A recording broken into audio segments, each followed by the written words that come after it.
Hey chums, welcome back to a Game with Chums podcast. I'm your host once again, Paulus, the artist formerly known as Paulus, the legendary Paulus, the mysterious Paulus, and the man who walks in the shadows of the valley of death. Yeah, that's me, Paul. With me as always is my ever reliable sidekick. You know, he's my Robin. He's my Tonto. He's the less funny one off Dumb and Dumber, but they're always reliable. They're always here.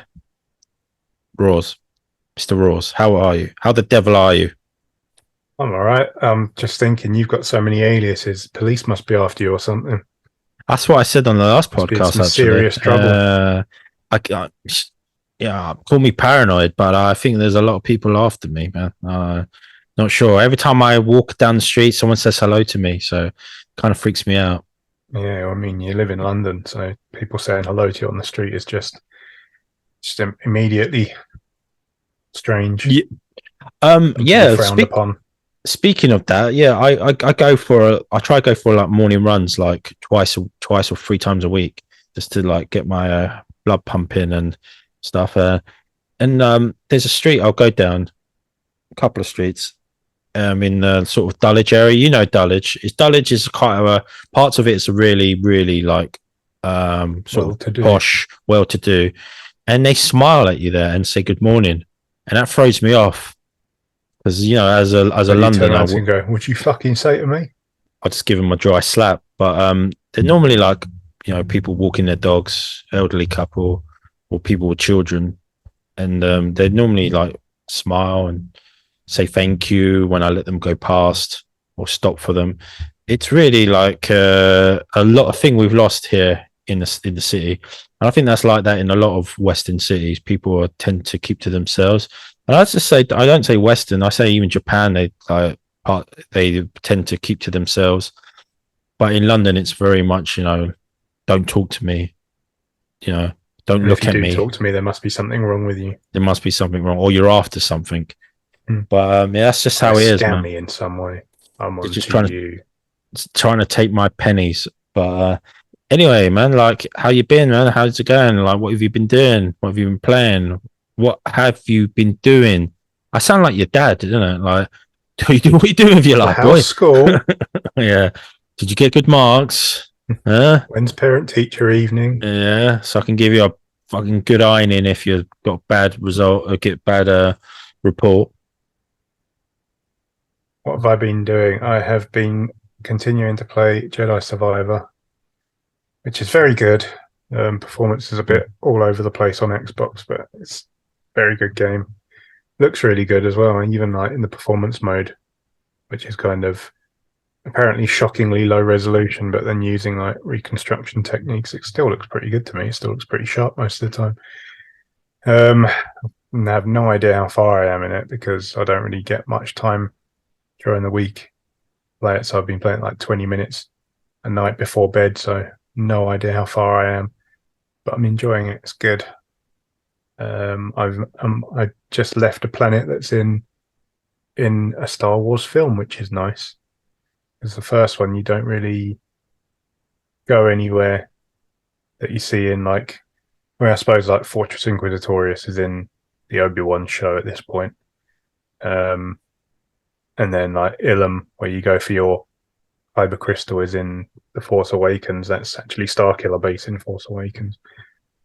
But yeah, it's pretty cool to go to a planet that's in a Star Wars film. And I won't say where I am because some spoilers and stuff, but I don't know, maybe like halfway if I had to guess, but still enjoying it. And other than that, obviously there's been a few Diablo 4 betas recently, and I've played those and really enjoyed it. I'm looking forward to the game, and I ended up just starting a new character on Diablo 3. And there was actually a thread on Reset Era. Someone was in the same boat. They were like itching to play Diablo 4. So I bought Diablo 3 on Switch, and it's a really good version of it. So I was like, maybe it's 20 quid, screw it, I'll buy it, and it is a good version of it. So now I've got Tears of the Kingdom sitting there, which I haven't even started because I'm playing Diablo 3 on the Switch instead. So yeah, that's about it really. Kind of taking up my limited free time. Oh, and I'm also playing Trails from Zero on PC. But I haven't played it in a few days because I've been on Diablo.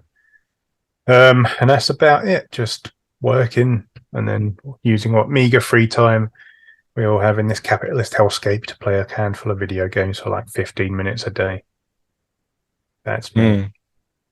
Well, that sounds quite depressing, to be honest. Where's It's a bit, where's our where's our youth and time gone?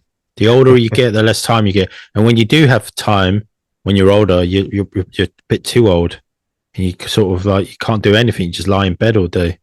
Well, here's the thing: like when you're younger, you can't afford anything, and you've got all the time. And now I can afford, like, if I want to buy a game, I'll buy a game. I haven't got the freaking time. I look at all this stuff behind me. I haven't played half of this stuff because I just don't have the time, but I still keep buying it. Yeah, same. I do the same thing. I buy, and it just sort of sits on my shelf. This is not my all my games collection. A lot of that's Xbox, OG Xbox, and PlayStation 4, and that's the 3DS up there and stuff. It's just got so much games. I tend to buy more on on download now, just to save space. So I just don't have the room anymore. Only when it's like particularly like a game I really want, we had the Persona game, Persona 5 Royal come out. I had to buy that physical because that's a big thing. You don't get those types of games on the Xbox. So I buy those, but everything else, and if sort of other game I sort of buy it digitally. I got Jedi Survivor, but it's a digital version, so playing that. That's that's like you say, that's a good game. I think I probably prefer at the moment this to Fallen Order at the moment. I don't know, like because the story's going somewhere different. It is a story about going against the Empire, but now it's sort of going in a sort of different thread. I won't spoil it, but I quite like that. So let's keep that going. Because being bound by the films and shows, it's kind of limited what it can do. But I think what they've done is pretty interesting. So yeah, I'm looking forward to playing more of that. I haven't really been watching anything though. No, this Demon Slayer season 4 is out, I think, on Crunchyroll. I haven't actually watched that. I'm sort of waiting. Isn't it? Is it season 3? Does Mugen Train not count as a season because they released that as a season? I know it was a film. Mugen Train Arc is season 2. And no, but then the one after that. Yeah, the one where season 2 starts with the Mugen Train arc, and then it goes on to entertainment. The one in the village. Yeah, so that's the same season. They just split it. I think so. I thought that was season. I need to catch up. I thought that was a separate season. But yeah, that's how I've not watched that yet. No, I mean neither.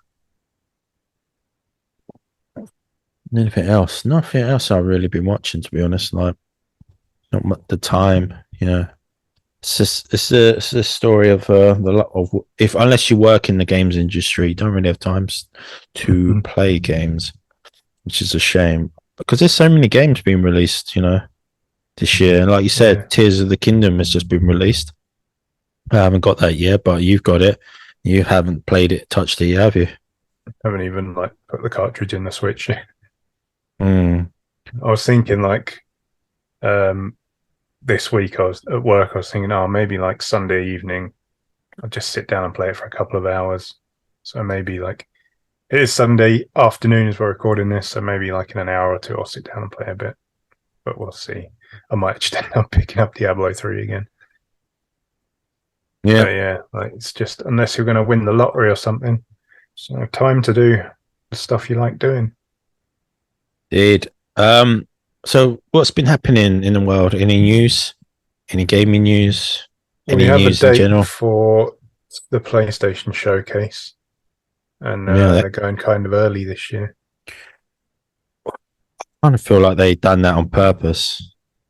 Sort of, Xbox announced their showcase, and then PlayStation were like, well, let's sort of beat them to the punch. Let's sort of get the internet talking.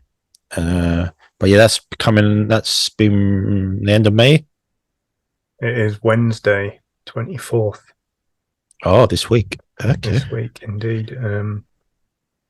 Yeah, I think they said it'll be like a little over an hour long, and there'll be like PS5 and PSVR stuff. 9 p.m. British summertime. Are you going to watch it? Like, yeah, I'll watch it because it's not on at stupid o'clock. Like when they used to do E3, it used to be on at like 2 in the morning in the UK, and it used to run for like nearly 2 hours. Like some of them certainly were like really long. And I'd stay up and watch it, and it would be wrapping up at nearly 4 a.m. and I'd just be sitting there thinking this wasn't worth sitting until 4 a.m. But as it's on at 9 p.m. on a Wednesday, and it's only like a little over an hour long, yeah, I'll watch it. Are you going to watch it?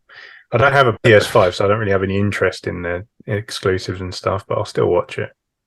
Still part of the E3 season that I probably will try and watch it. I can't because I work during those hours, 3 till midnight. But I probably will have it on in the background, or on my, if I'm not busy, I'll have it on my my Mac. So I'll probably watch it, But yeah, I don't own a PS5, shockingly. So not too. I'm interested to see what they announce, because there's been rumors of Metal Gear Solid 3 remake, Castlevania, and also one other, Silent Hill, but that's already been announced. But yeah, well, Silent Hill's been announced. Yeah, and obviously they're going to be like launch exclusives. Sony. Well, here's the thing with Sony timed exclusives. Who knows if they're actually timed exclusive anymore? Because they have timed exclusives that seem to end up as permanent exclusives. So, Silent Hill 2 is one of my favorite games of all time, and it's being remade by Bloober, which I'm kind of like, could be good, could be bad. But it still sucks that I probably won't be able to play it. Who knows if it'll even come to PC. Yeah, and there's a rumor that one of the PS5 exclusives is coming to Xbox. The indie darling that everyone loved, Stray. Apparently that's coming out. That could be announced on the showcase for Xbox. It's been rated. Yeah. So, and again, a lot of people will seem to be pleased about that, and then a lot of people weren't happy, and some people were saying, well, it wasn't that good of a game anyway, Xbox can have it. So it's just like, okay, cool. Thank you. I thought it looked cool, so I'll play it. Yeah, I never saw it and went, oh my god, I need to play this immediately, but I always thought, yeah, it looks pretty cool. I'll play. It got nominated for a Game of the Year contender, didn't it? I don't know if like Hi-Fi Rush will be nominated, even though it's quite not similar, but an indie game, not that big AAA sort of game. But I think it's currently like the third highest rated game of the year, something like that. Like not Breath of the Wild, Tears of the Kingdom. Like, it was obviously like reviews for that are just insane. But yeah, like just looking on OpenCritic now. So the best reviewed game so far this year, Tears of the Kingdom, with a 97. And then number 2 is Resident Evil 4 Remake with 92. And then Hi-Fi Rush is number 3 with 89. So, I mean, if it doesn't at least get a nomination, there's something deeply strange going on there, because, like, literally everybody loved that game. It's a fantastic Resident Evil got 94. 92. 92. Yeah, okay. That's high, man, for a remake. Damn. I think Resident Evil 2 Remake reviewed really high as well, and that was fantastic. Yeah, that was a great game. I can't deny that. Yeah, so, fair enough. But yeah, Resident 4, I haven't even picked it up yet. No, I haven't either. I think As we've mentioned a couple of times, like we both were put off by the controls being terrible on Xbox. Yeah, I mean, I'll get it when it goes on sale, which it will do. I think Resident we Evil mentioned 2 that. and 3 remakes went on sale pretty quickly for like 20 quid. So Yeah, I mean, I'll get a copy of that when that goes on sale.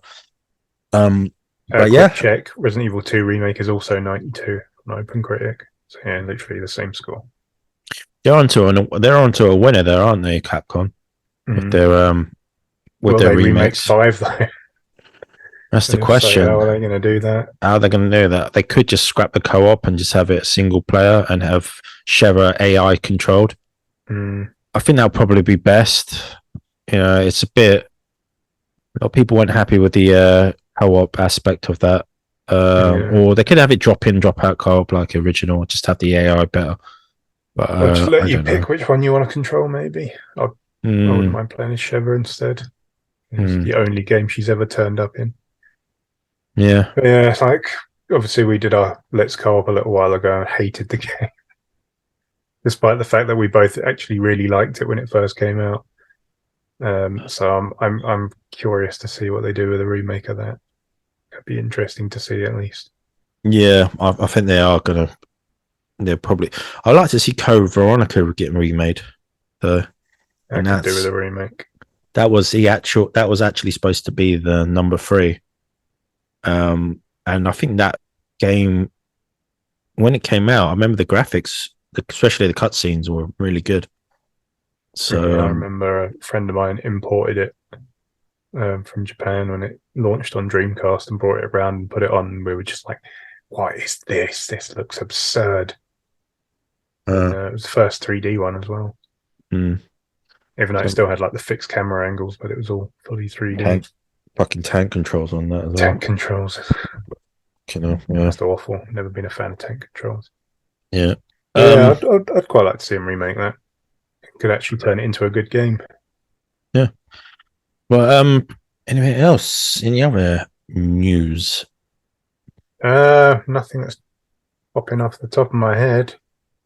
Can I ask you something? There's one thing. Reviews came out for the Asus ROG Ally, which is kind of like Asus's sort of Steam Deck compare, and it seems pretty good. So yeah, there's that. Don't really have to go in depth on that because is there rumors that people are that interested? Is there rumors that Sony might release another handheld? Am I hearing that correctly?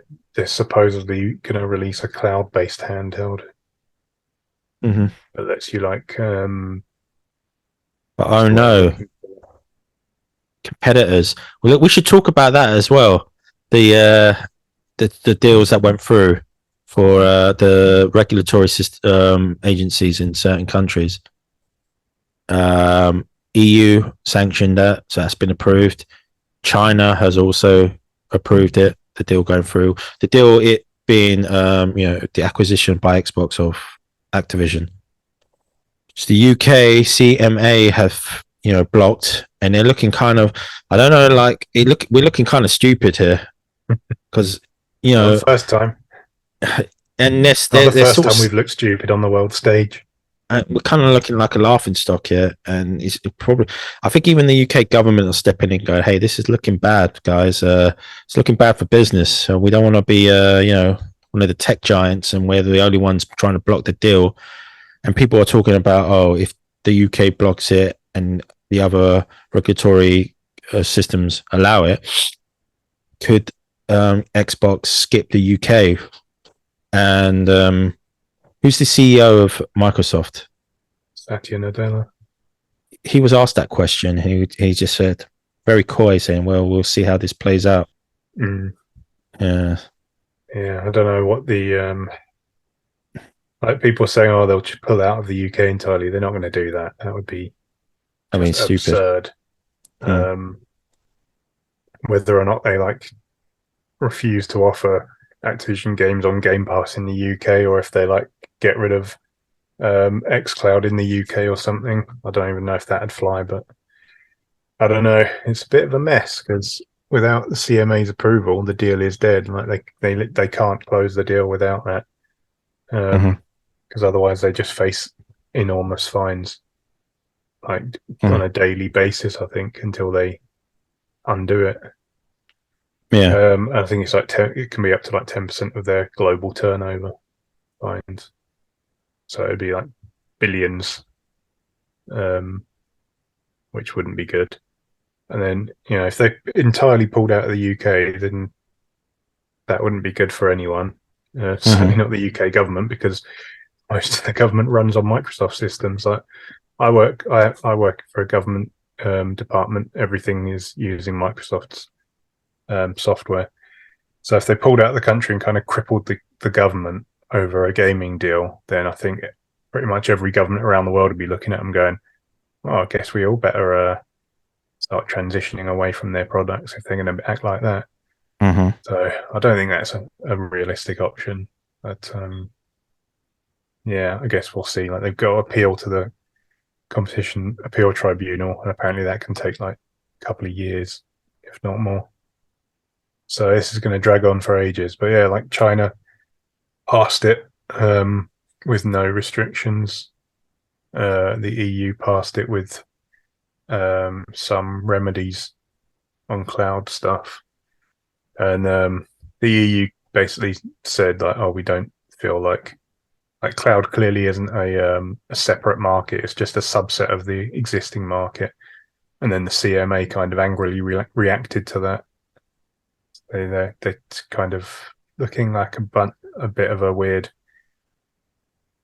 thing at the moment, where they've kind of come out and tried to like crash another regulator's verdict, which is a bit strange. But yeah, it's a complete mess at the moment. So no idea which way that's going to go. Yeah.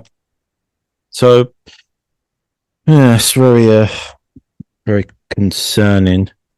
But talking about Xbox, this is probably going to be this is our main subject. Xbox, they had a bad reviewed game.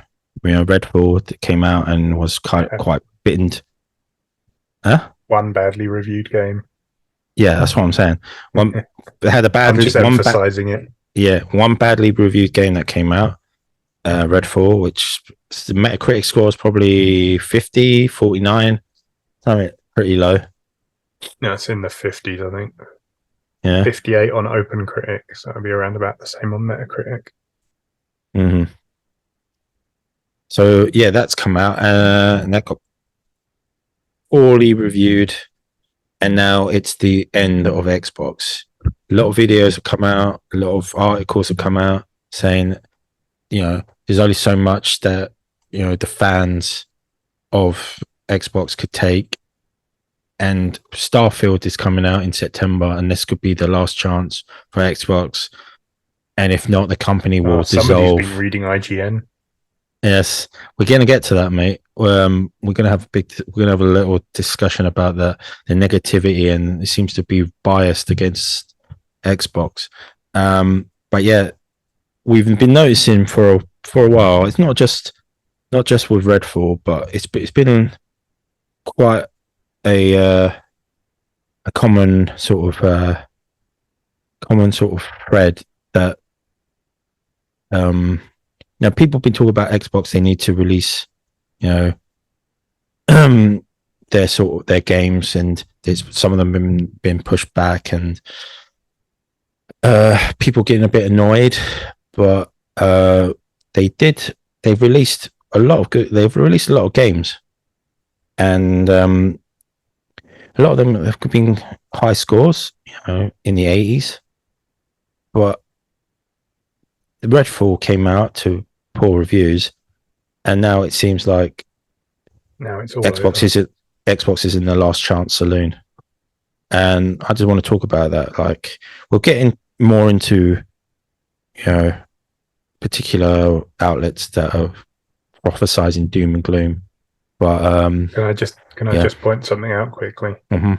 I went to look on IGN to try and find that article, So you can And I take him down. clicked on the Xbox like section of the website, and then I clicked on under Xbox News, popular, and the header is popular Xbox News, and one of the articles is the 25 best PS5 games. Yeah, that's good. That's good. I just wanted to point that out. All right, let's get into it then. Made me Yeah, laugh slightly. Anyway, yeah. They've been prophesizing doom and gloom for Xbox, and if Starfield doesn't resurrect the dead or isn't the second coming of Jesus Christ, it's the end for Xbox. And I just want to say, for one thing, I think there's some hysteria. And for another thing, I think a lot of the headlines are very clickbaity, and I just want as a fan of Xbox, it's a bit annoying, to be fair. They released one poorly released reviewed game, rightly or wrongly. It's it's not done as well as Xbox would have hoped, but to say it's the end of the company if they release another poor, really reviewed game, or if Starfield doesn't absolutely sort of reinvents the wheel, then it's the end of Xbox. Like I said, like people were saying, I think on Xbox era, they said that Starfield could be the best thing ever, and people will still probably probably still won't buy an Xbox or won't switch over, or still find something wrong with it. So I just want to discuss that. Is Xbox doomed? Not doomed, but damned if they don't, damned if they do, damned if they don't. They still could release like a great banger of a game in Starfield, but people will still find ways to sort of shit on Xbox or find something to complain about. Because I feel like the thing, if Starfield is amazing, Xbox won't get any credit for it. It'll be Bethesda's credit. It'll be Bethesda made the game, so Xbox has only owned them for 2 years now, I think. Yeah. So it doesn't count. And you saw the same with Hi-Fi Rush. When Hi-Fi Rush came out, and people were like, "Oh look, Microsoft put out an 89 rated game," and people were like, "It doesn't count. Bethesda made it. They didn't even own them when the game started." So why the fuck does it matter? But yeah, that's going to be if Starfield comes out and it's amazing, that's going to be the refrain. If it comes out and it's not great, then it's Xbox. So yeah, they kind of are damned if they do, damned if they don't. Yeah. I mean, I just don't want to talk about like Starfield. It doesn't all hang in the balance of Starfield, but I feel like there's like I don't know if it's a particular an agenda against Xbox. I feel like anything they do, there's always going to be some, Game Pass.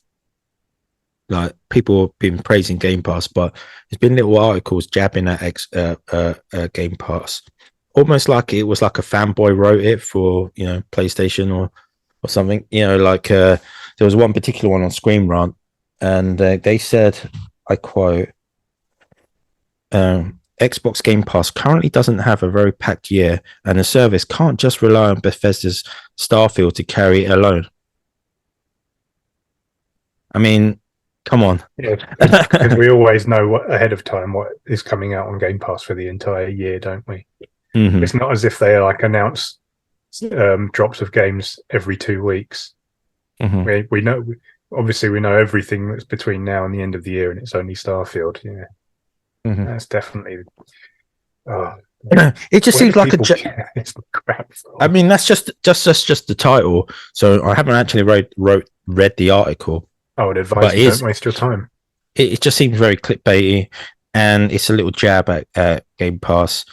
It just seems like people are trying to find holes trying to poke holes at Xbox, no matter what they do. And also there was another article by Eurogamer, which is normally a site I have quite a lot of respect for. But also they've been releasing sort of like little articles jabbing at Xbox. I mean, there was a recent one saying that Xbox recently, the Series X recently crossed the threshold of 2 million sales in the UK, but they also added, it took them like longer, was it 5 months or something like that, longer than PlayStation, which is a little jab at, I seem like a little jab, like, oh, they sold a lot, but still not as much as PlayStation. I was just like, oh gee, come on, guy, can't you just have a good like a good title saying, oh, Xbox has pushed the broke the 2 million pounds sale of Xboxes, even surpassing Switch, but I had to sort of have a little dig at it because it's not as good as PlayStation 5. I was like, oh, come on, man, you just can't let them have like a little bit of like positivity. Got to have still have a little passive aggressive little dig at them as well. So everything must be contextualized through the prism of console wars, unfortunately. Yeah, I mean, everybody knows Xbox isn't doing as well as PlayStation. Does it really need to be like highlighted at every avenue? But I mean, yeah, like, I don't know, like you mentioned Redfall, and Redfall kind of, I wouldn't even say it kicked this off because this has kind of been the thing for a long while. But really, what has kind of caused people to say, oh, Xbox is done now, is the fact that it came on the heels of the CMA blocking the merger, as if that's like A, anything under their control, and B, a game. Like, yeah, okay, it's negative news from Metallica. What the fuck? You got Metallica on the brain, man. Yeah, it's negative news for Microsoft, obviously. And so is what's it called? The poor reception to Redfall. But like, one is a bad game, and the other one is like a speed bump in a business deal. These aren't the same things. Like, the fact that the CMA have blocked the acquisition doesn't mean Microsoft can't make games. Just like the fact that one bad game coming out doesn't mean they can't make good games. They've been making good games, maybe not the games some people want them to make, and maybe they haven't been hitting quite the highs of like Sony and Nintendo's bigger games, and hitting like the getting into the 90s in Metascore and all that. But they put out a string of games that was like in the 80s, up to the mid 80s, up to the high 80s with Hi-Fi Rush, and those are all good games, but they don't count for some reason. Like, just like Forza Horizon 5 didn't count last year when it came to the end of year game of the year discussion. It didn't count because it's a car game. Flight Sim doesn't count because it's a flight simulator. Pentiment doesn't count because it's a small scale game. Hi-Fi Rush doesn't count because A, it's a small scale game, B, it's an AA game, C, it's cell shaded, D, it's made by Tango and therefore Microsoft doesn't get any credit, and all this. There's all these stupid qualifiers put on everything they do. Grounded doesn't count because it's a small survival game, even though the fact it reviewed very well and people love it. Sea of Thieves doesn't count despite the fact it's got 30 million players. And it's just, there's an excuse for every single game that actually does do well to kind of explain away that actually it didn't do well. And it's just, it's like you said earlier, they're kind of damned if they do, damned if they don't. Yeah, I feel like Xbox has more of a broader sort of palette when it comes to games. Like you just mentioned all those games there, and they're all quite distinctively different from each other.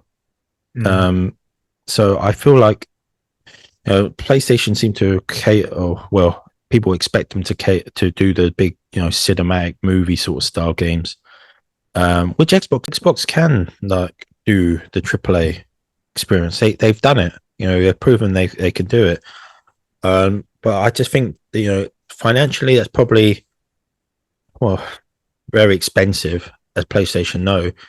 I mean, they closed some smaller external studios down and laid off a few staff from other less productive studios.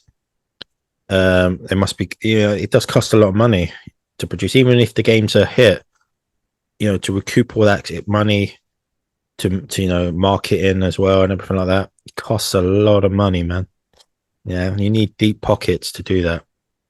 And I kind of feel like, yeah, Xbox can do that, but they want to sort of expand their portfolio, and which they've been doing.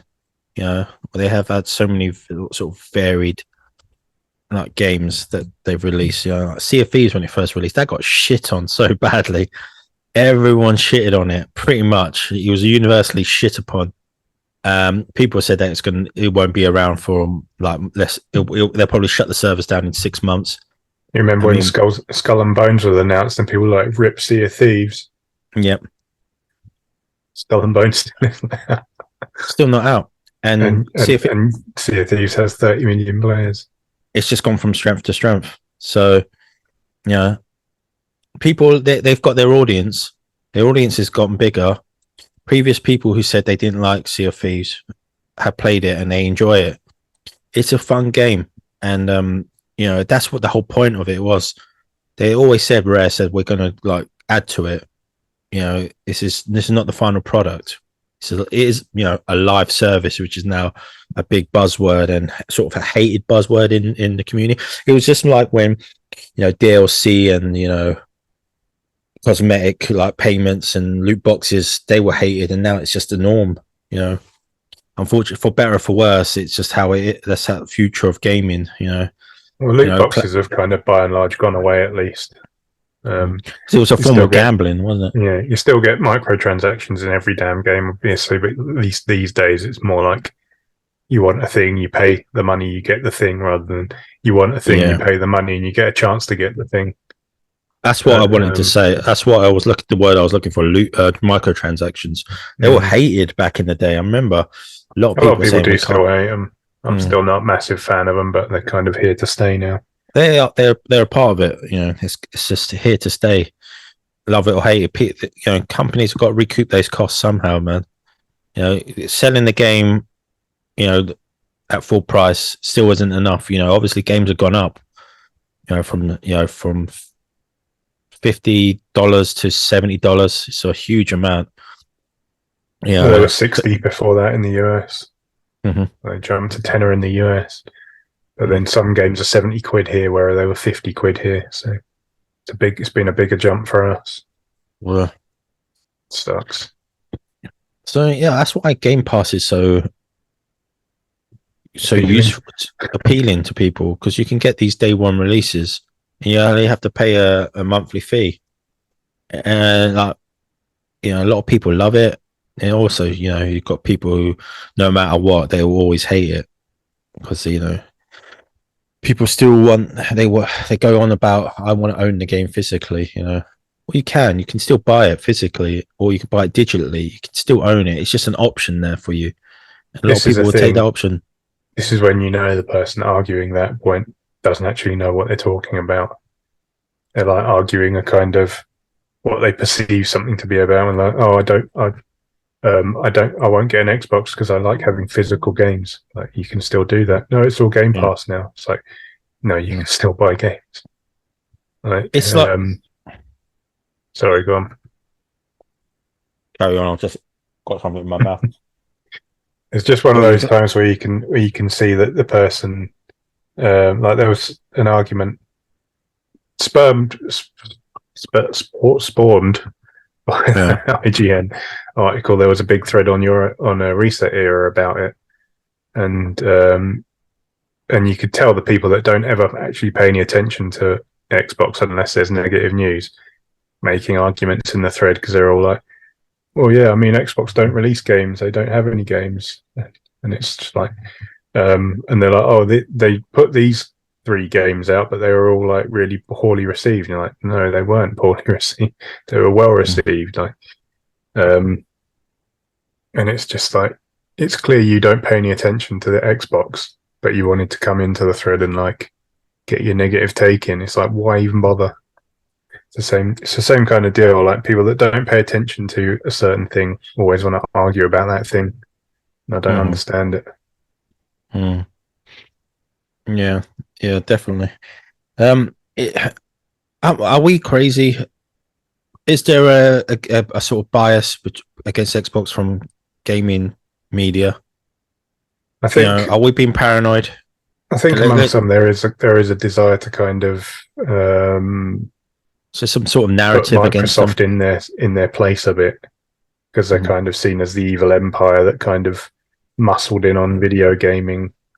And but the stupid thing about that is that Sony were the evil empire, mega conglomerate that muscled in on gaming in the 90s. Like, those of us are old enough to remember gaming before PlayStation.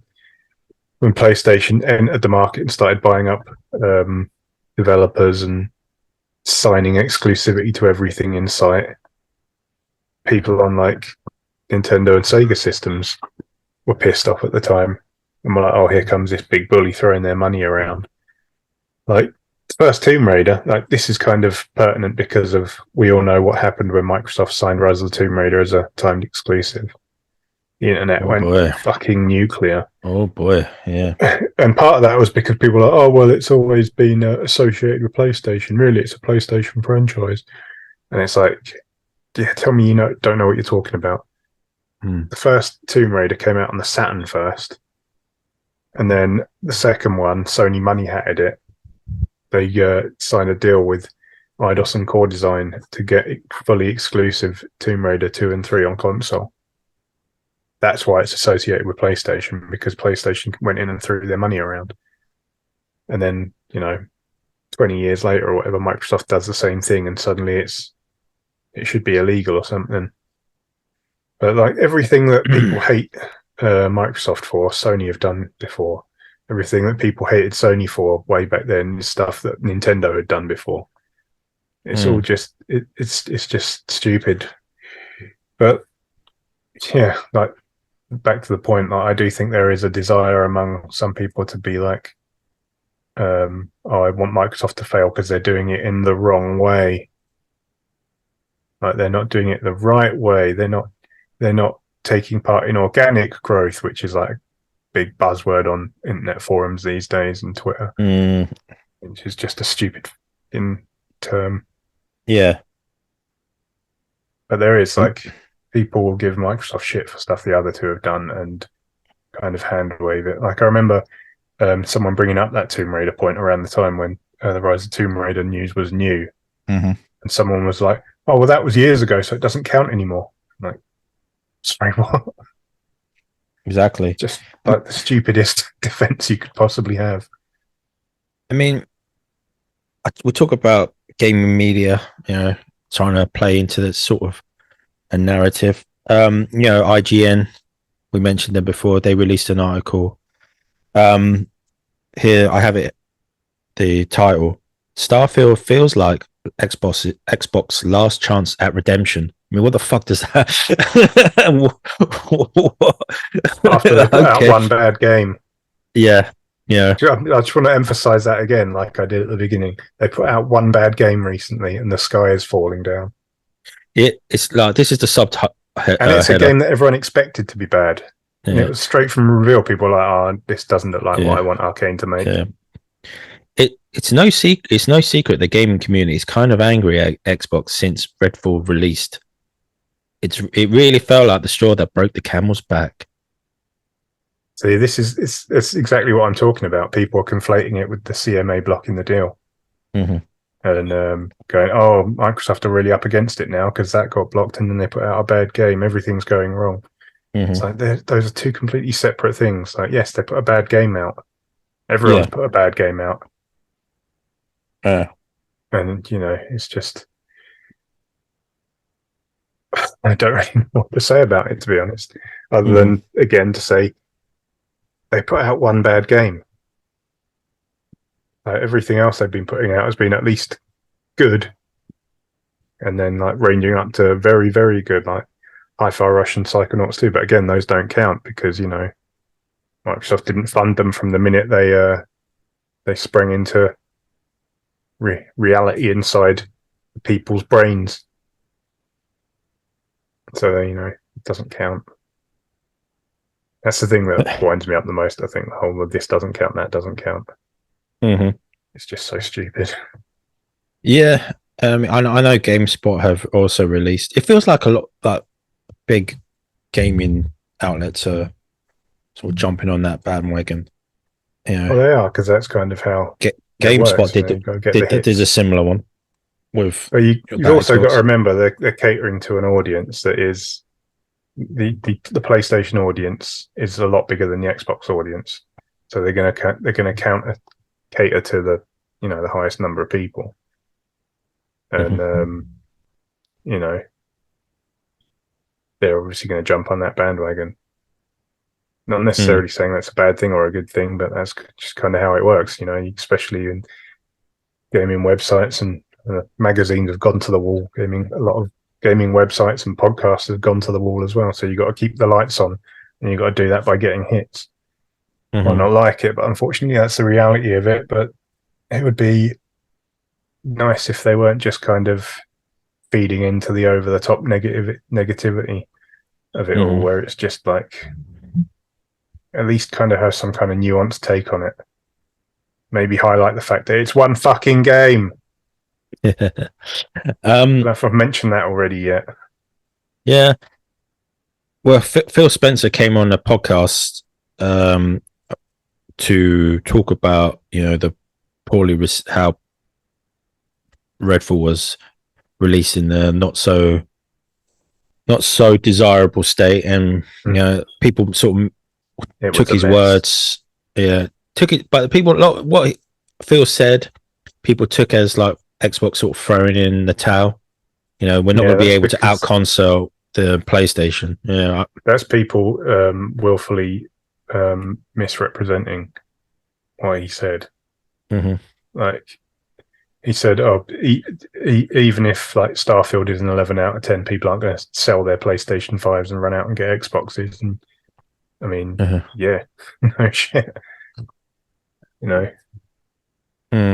People. I mean, it's going to take more than one game to kind of turn sentiment around, especially when people are looking for stuff to attack Xbox on, and looking for stuff to throw shit at them.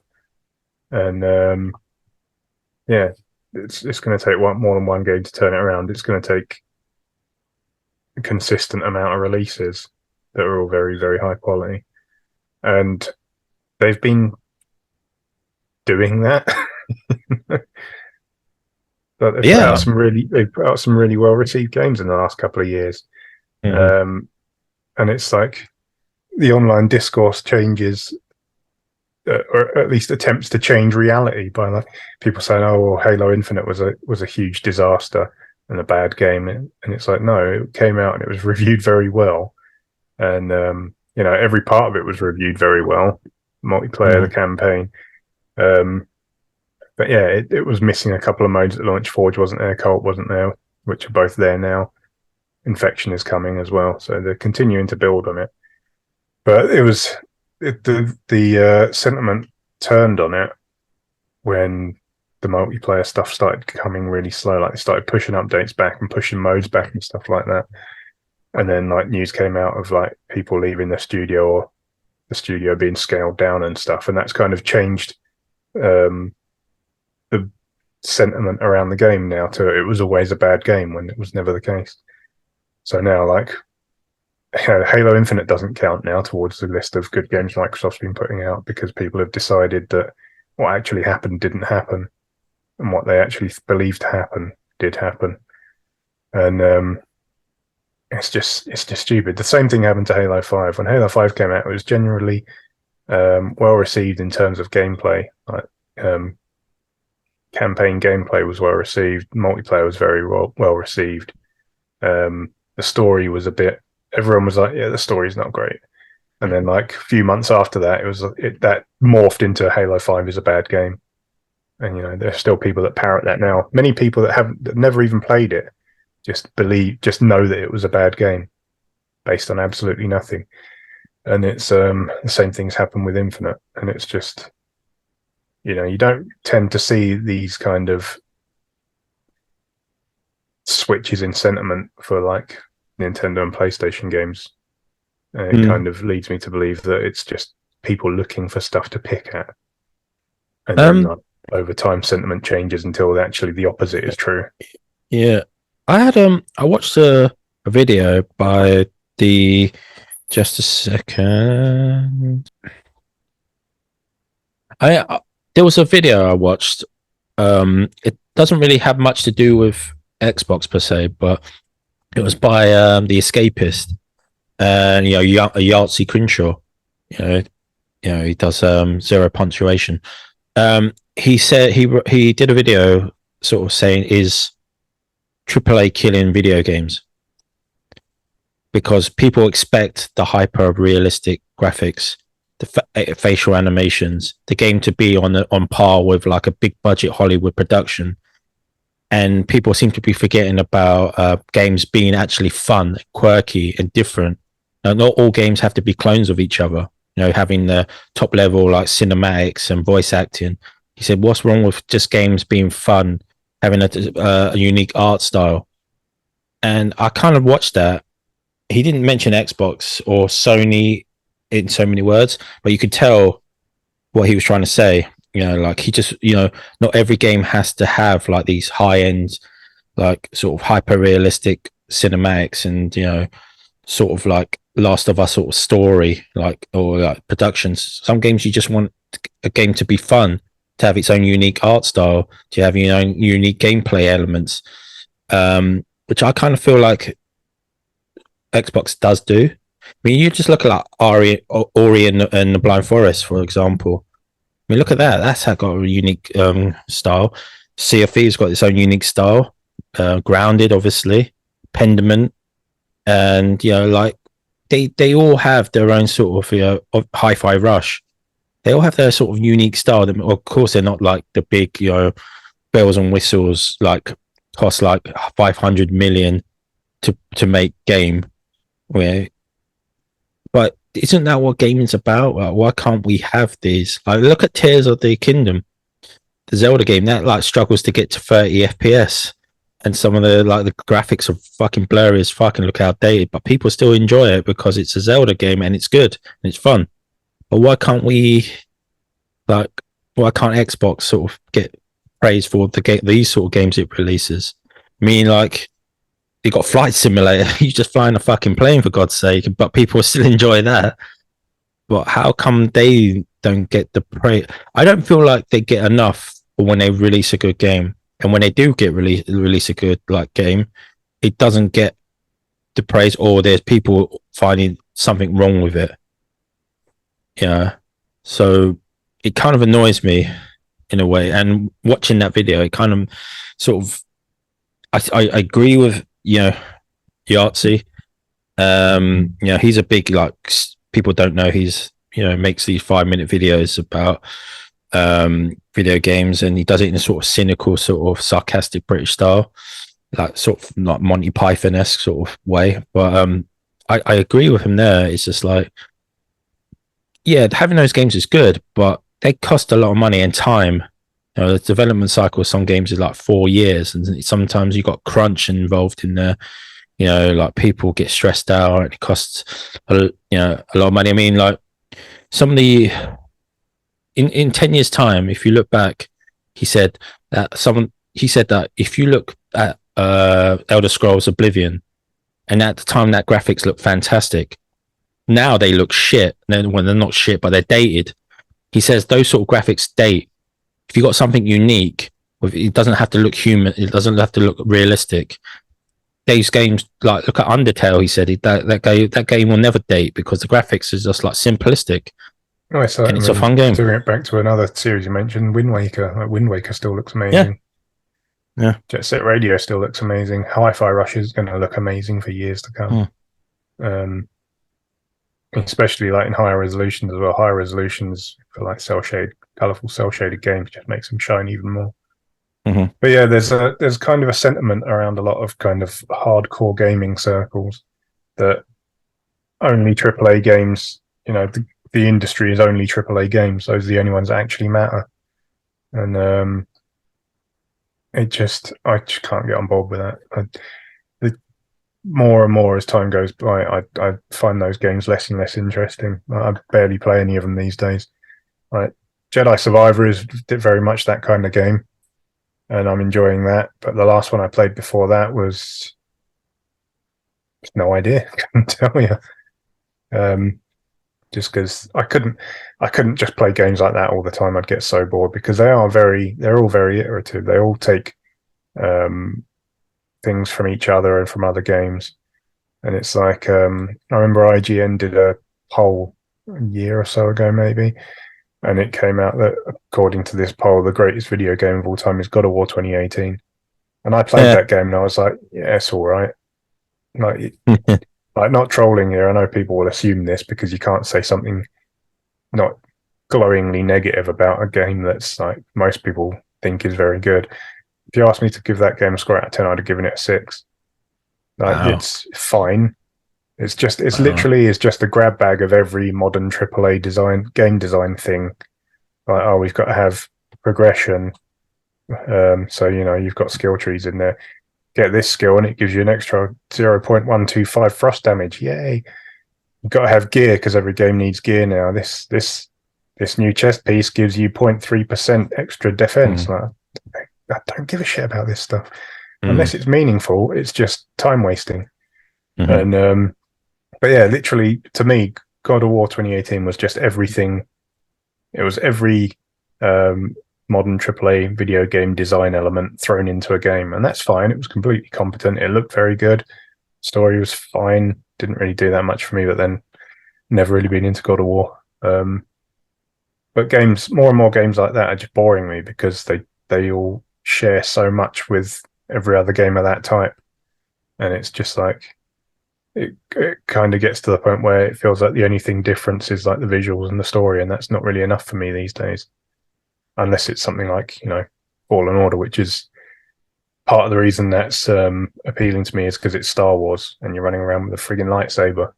So the setting kind of sells that to a large degree for me. But more and more like modern AAA games, I'm just getting a bit bored of. I play them and I appreciate them for what they are, but they're not. Most of them aren't games I'm going to remember for too long. And unless they are kind of gameplay led.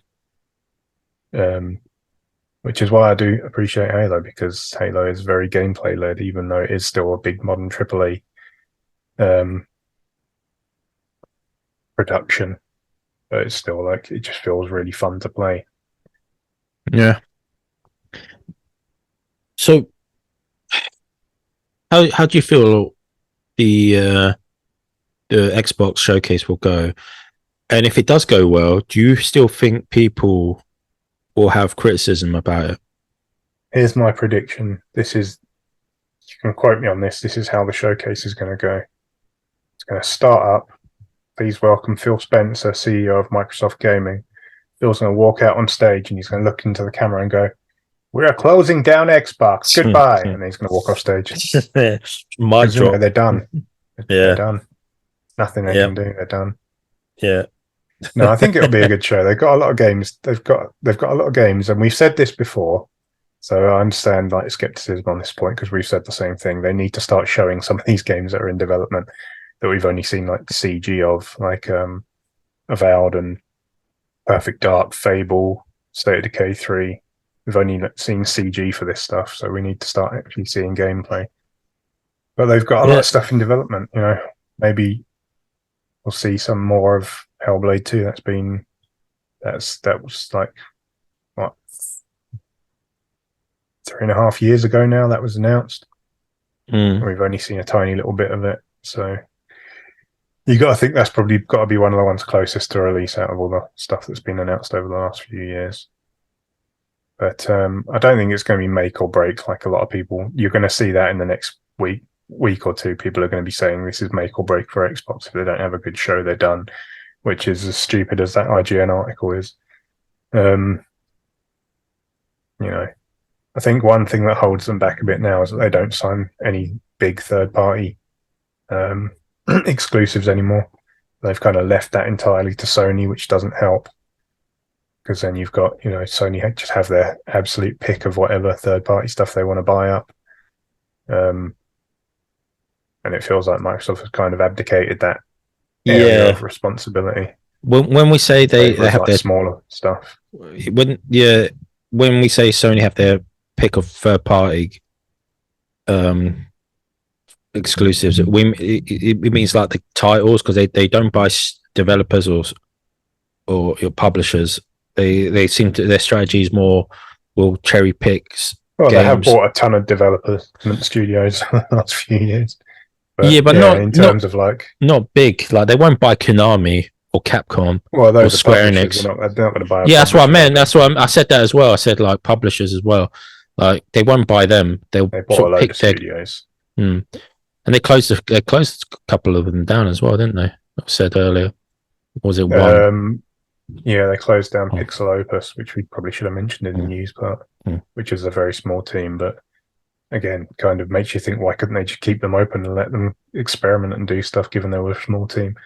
I don't think they even had their own building. I think they were just they had like some space in the PlayStation headquarters, and then one of the developers they're partnering with, Firewalk, I think, laid off a load of people recently, so it kind of seems like Sony might have cut their funding a bit. But yeah, like, no, the point I was sort of getting to is like, Sony signed a lot of third-party deals. Part of that is because they're the market leader, and it's probably easier and cheaper for them to do it than it is for Xbox.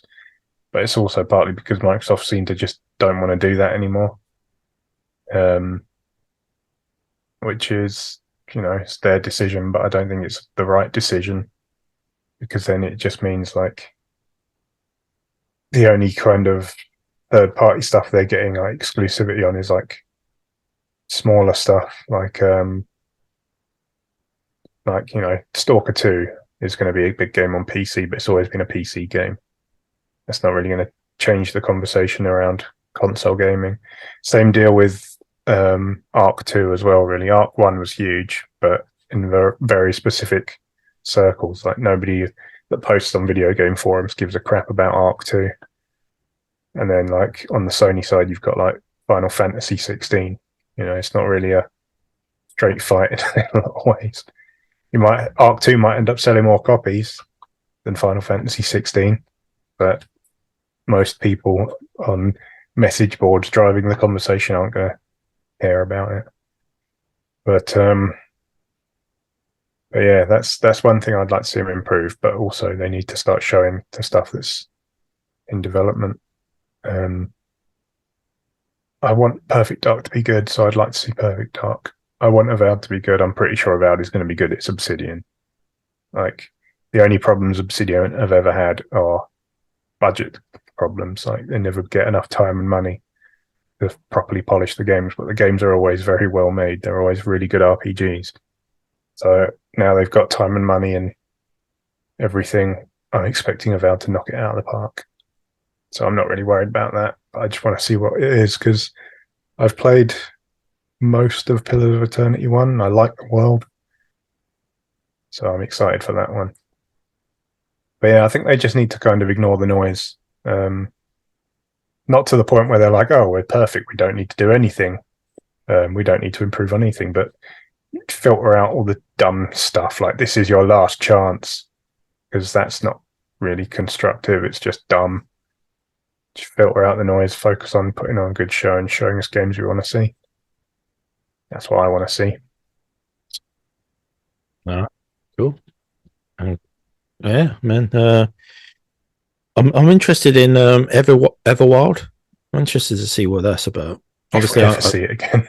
If we ever see it, yeah. The Indiana Jones game that's supposed to be in development. Yeah, is it about that? Yeah, there you are. I mean, people will shit the bed if that's it. If that turns out to be full exclusive, you can't have India. It's got to be. I mean, but people. Obviously, people will say it's Indiana Jones. It can't be exclusive. Well, so what about Spider-Man? And Wolverine. How the fuck is that exclusive to PlayStation now? So, I would like it to be no ifs, no buts. Just make it an exclusive Indiana Jones game for Xbox. But yeah, like you say, I'm interested in Avowed. I think a lot of people are. So we still don't. We know it's going to be like a sort of Dungeons and Dragons-esque sort of game in the realm of like Skyrim or something. So I'm interested to see what if there what more actual gameplay. So it would be good to see that. And I'm also, Perfect Dark, Fable. I would like to see Fable. That's been in development for a while. Hopefully, they will show something of Fable. I mean, those are the games that we're expected to be, show something. The Avowed, the Fable, Hellblade. Obviously, I think that's going to have a release date. I'm pretty sure that might have a release date. So, Perfect Dark. I wonder if they're going to still keep. It looks like there's a lot of parkour. Well, that was just a CG trailer, but maybe like there's a lot of parkour in that. So maybe it'll be like it's going to be a bit sort of like Mirror's Edge with more guns. I'd be up for that. Yeah, I mean, would they change it like to third person? It's first person. No, but would they change it? Well, no, because they announced it's first person. Yeah, okay. When it was announced, they came out and said it was first person. Yeah. Because like I thought maybe they'll do like like God of War as a side fixed camera position, side scrolling beat 'em up pretty much. And they changed that to like third person over the shoulder sort of adventure game, which worked for them. But yeah, if it's first person, it's first person. Yeah, but yeah, Fable. I'm pretty sure that they should show some gameplay for that, and Avowed as well. There was a leaked. This is with leaks, extremely fake. It's probably extremely fake. There was Scalebound on there, and there was rumors like Platinum. They were saying, "Oh, we'll be up for that if they want to revive the IP. Like talk to us here, like we'll do it." And a lot of people are like, "Oh yeah, bring back Fable, bring back Scalebound from the dead." And would that help to sell their console in Japan? Don't know. I'd be excited. I was really looking forward to Scalebound. I was like one of the 4 people that was. I remember back on this was before Reset Era, so it would have been on NeoGAF, when every thread about that game got hardly any traction, and then the thread about it being cancelled was like dozens of pages long. So it's like kind of another example of like nobody pays any attention to what Xbox is doing unless it's negative, and then they all pile in to have a go. But I always thought, I mean, I remember people's talking about it after it got shown at E3 and stuff, and saying, "Oh, it looks so bad." I was looking at it going, "It's amazing! What are you talking about? It looks so good." That was there was stuff they showed like behind closed doors, more of the RPG stuff and the exploration stuff, and I was like, "Man, I can't wait for this game." And then they canned it, and it broke my heart. So I'd be excited if they bring it back, but I don't think they will. Yeah, that was during the time where the tide. Public opinion was turning against Xbox. Obviously, we keep banging on about the disastrous launch and reveal of the Xbox One. The way that was handled, it's just like sort of burnt a lot of people.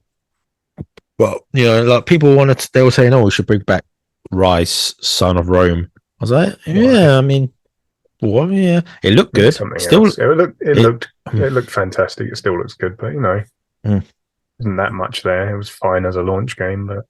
Not really anything to be pining over, I don't think. Yeah, I mean, let's not get our expectations too high for the showcase. I think it'll be a good showcase, and there'll be a few surprises there. Maybe a few third parties that they couldn't get on Game Pass before will sort of end up on Game Pass. I think it'll probably be very good. But obviously, like with PlayStation going first, a lot of people are expecting, like the Metal Gear Solid 3 remake to be announced and to be a first party, a launch exclusive.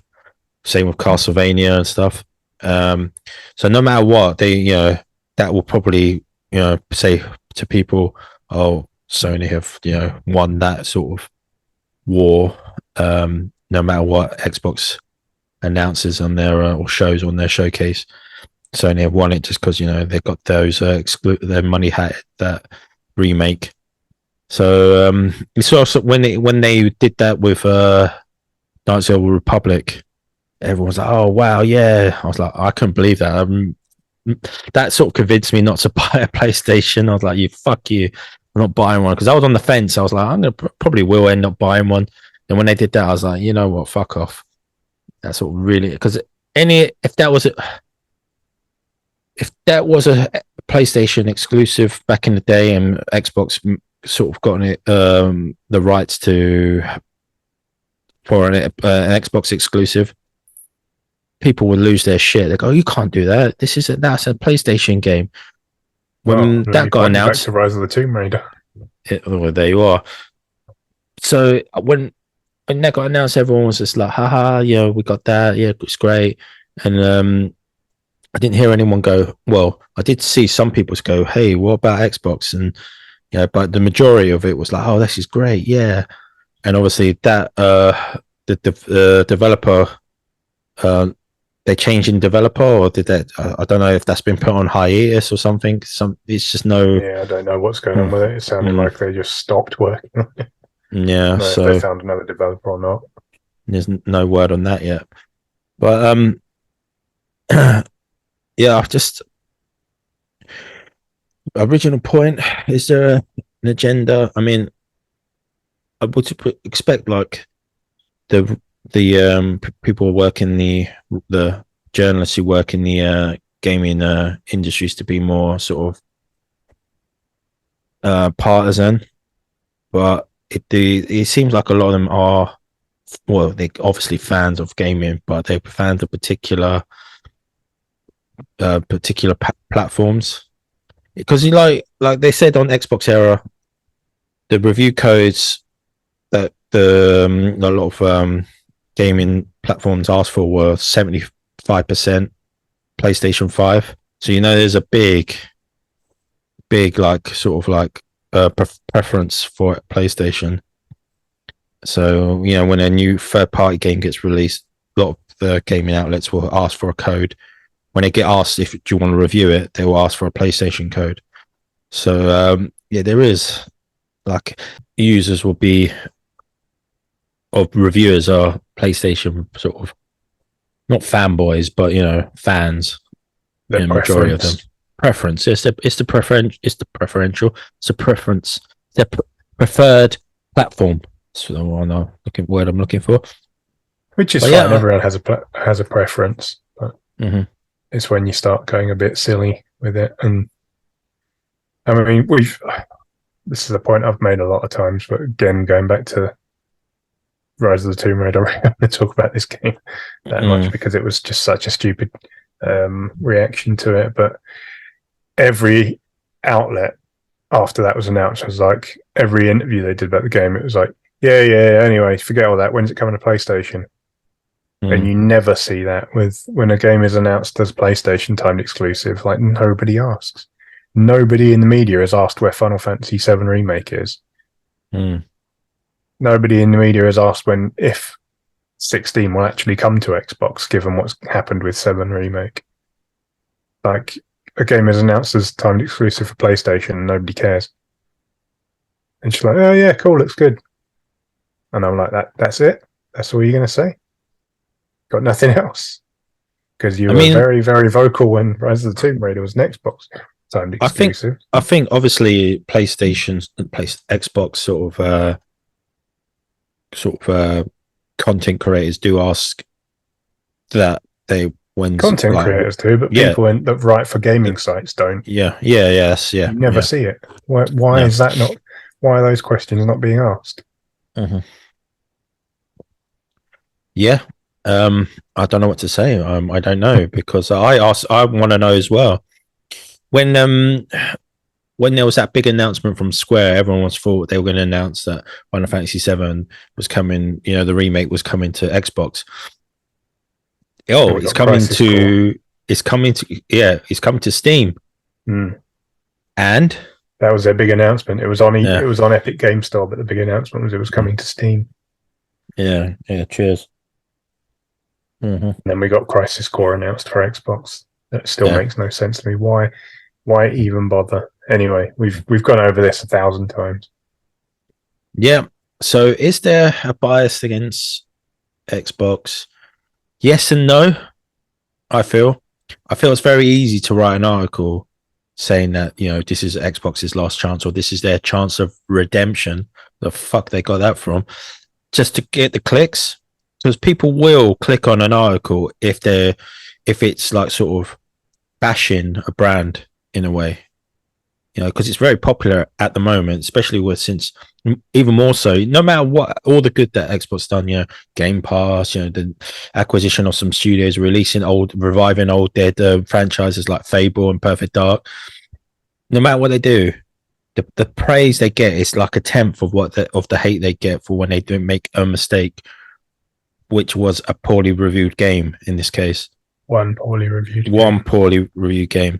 I mean, like Deathloop and Ghostwire Tokyo came out it was a timed exclusive for PlayStation, and I kind of feel like that had some negativity to it. Like definitely got some nominations for Game of the Year. There were some people saying, "Oh, it's not that great. It's okay." I kind of feel like if it was at the time Xbox exclusive, would they got as favorable reviews and praise as they did, or would the hate, the negativity will be exacerbated more to highlight the game's shortcomings? Because it did have shortcomings. There were people saying, "Yeah, it's a good game. It's not great. There's some, there's some." Obviously, some sort of like technical, some sort of like story limitations, or some sort of negativity. But it wasn't that was quite quiet. If you're trying to get what I'm trying to say, the praise was sort of high, the negativity was sort of low. But I kind of feel like if it was an Xbox exclusive, they would sort of amp up the negativity. That's how I feel. I mean, like, I've been conditioned so far to feel like that now because, no matter what they do, the praise that Xbox gets is minimal to the sort of negativity they get. That's how I feel anyway. I don't know if, I'm pretty sure if Redfall was released on PlayStation, it would still get the pretty bad, reviews because it is like, I mean, bad reviews, but people wouldn't have talked about it tanking the brand. Yeah, that's what I feel. And obviously, with Starfield, PlayStation wanted to make that exclusive. That kind of like was why Xbox sort of stepped in and sort of bought the developer, because they were like, wait a minute, you're getting all these timed exclusives, guys, from not just Bethesda but from Sony, from Square Enix and stuff, and now from like Capcom. But if that game came out as a PlayStation exclusive, my God, the world, they would have been like, that's it. This generation's done. Sony have won it. But now it's PlayStation. Now it's Xbox owned, Xbox exclusive. The knives are sort of coming out. People are talking about, oh, it's not going to be that good a game, forgetting about the past pedigree of that particular of Bethesda. They're like, oh, Skyrim wasn't that good. This is like, obviously that's a very, very small vocal minority, but you are getting those people saying, oh yeah, Bethesda don't make that good games. Okay, all right. All of a sudden, it's sort of the narrative has changed. It's going to get downplayed one way or another, mainly by people on forums that spend more time talking about games than playing them. Mm-hmm. Like I said, if it's like a generational game that knocks it out of the park like Skyrim, then it's going to be, Xbox don't deserve any credit for it. It's all Bethesda. If it's like an 8 out of 10, it's going to be the worst thing that ever happened in the history of humanity. But no, I think reviewers by and large are going to give it a fair shake because they've done that with the other games. Like games have reviewed well.